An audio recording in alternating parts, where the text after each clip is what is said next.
Hello everyone, welcome back to Stoningshire Homestead. We've got the pails and the ladders out.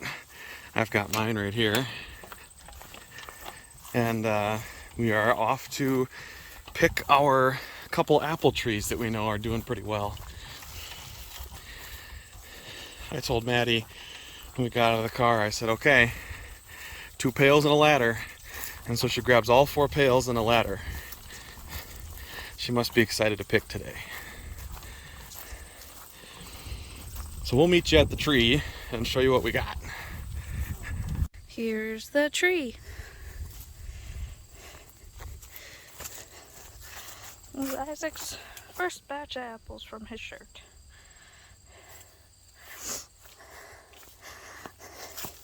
Meanwhile, I'm not even using a ladder. I'm just standing on the ground, smushing down neighboring trees and picking what I can reach from down here. I don't think we needed 2 ladders because I was kind of getting the top half, I'm getting the bottom, so. Isn't that right? I mean, as of right now. He's picking the ones up off the ground that he drops. Use a bucket. That's a beautiful cluster right there, if I can.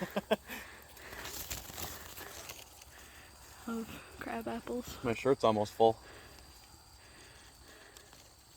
We'll get him a bucket that he so desires. That one's mine, he can't have that one.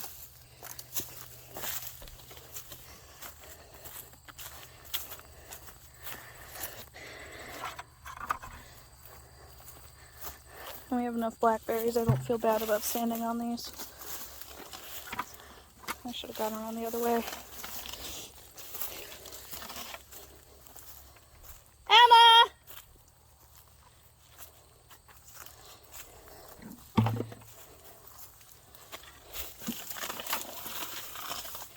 We are full.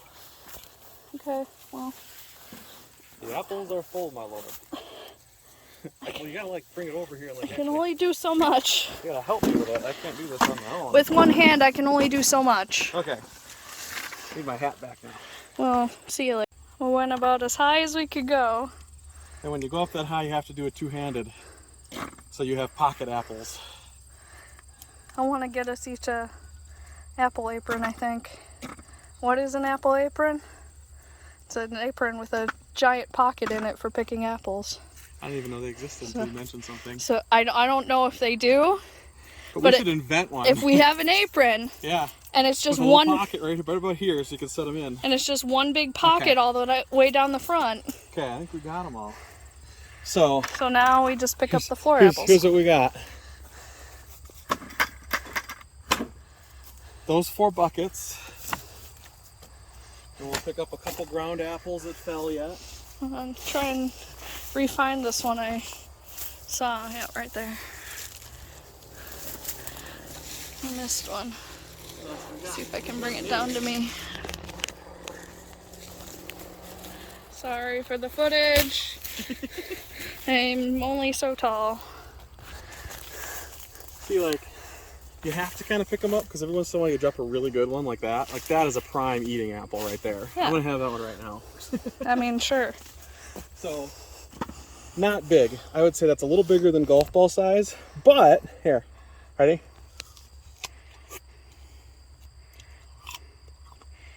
And having really good tasting apples. Having seen a TikToker picking crab apples, I don't think these are crab apples, but because these trees have been left wild for far too long. This is this is all the bigger the apples get. From what I understand of the history of this,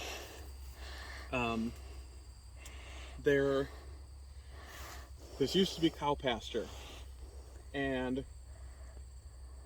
they planted a bunch of apple trees everywhere to give the cows food, as I understand it, and to also have apples for themselves, because the cows can only reach so high.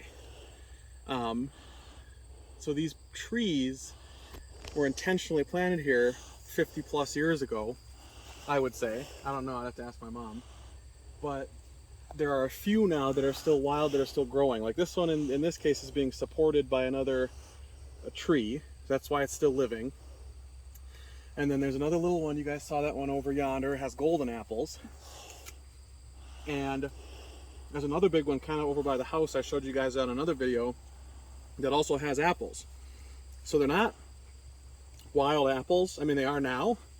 They're feral apples. But they were planted, I would say, and neglected, and they're still producing fruit, which is good. We don't have wild apples. We have domesticated apples, but they're feral.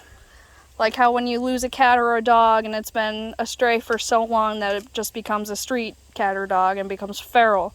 We have feral apples that we're hoping to, I think, domesticate again once we have moved up here and can actually care for these trees properly, which is going to mean a lot of grooming down here at the base, getting rid of other trees that are taking nutrients away from the main one.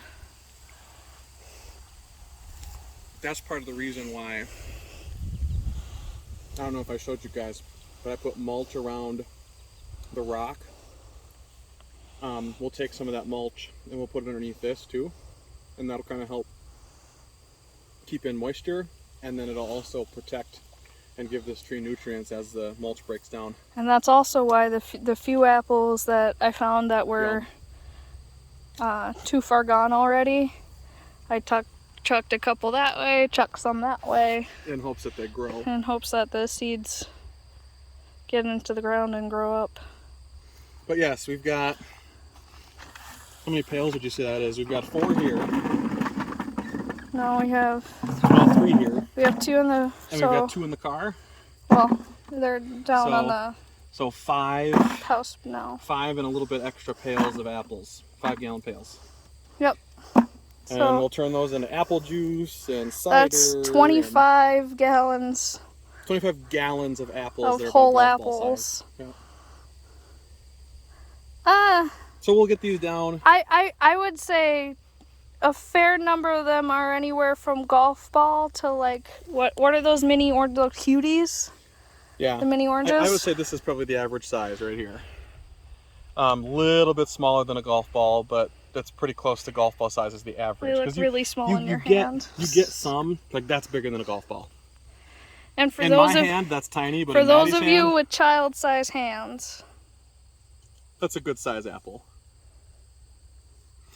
Like, that's a bigger one. yeah.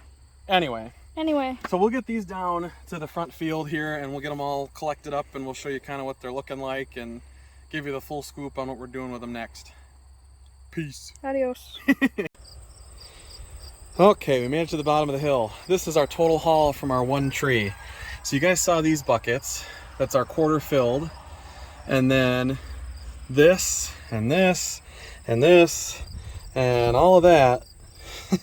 It's a fairly big bucket if you give it in comparison to the size of the car. Came from our one tree. So I know we do have other apple trees on the property, but this is the one that produced the most this year. And I'll have to, hopefully, once the house is built up on top, we'll get the opportunity to maybe look for some more of those apple trees and we have that time. But for 1 year, hopefully we'll get a lot of juice out of these and make some nice pressed apple juice with our apple press. Like I said, that's about the average size for most of these. Some of them are a little less colored than others, depending on how much they were in the sun. But lots and lots of apples here. I think I'm going to do, just to consolidate, because I'll dump that one in. And then call her good. Put that to the side. So that's what we got. For those of you who like what we do here at Sterlingshire Homestead, give us a like and maybe consider subscribing if you want to see more. But in the meantime, from Isaac here at Sterlingshire Homestead and Maddie and Anna, this has been apple picking in late August. Until next time. Oh, and if you want to support us without subscribing or liking, I would appreciate it if you would. But we also have a link in the description for our merchandise store. So that will also be below as well. All right, see you later.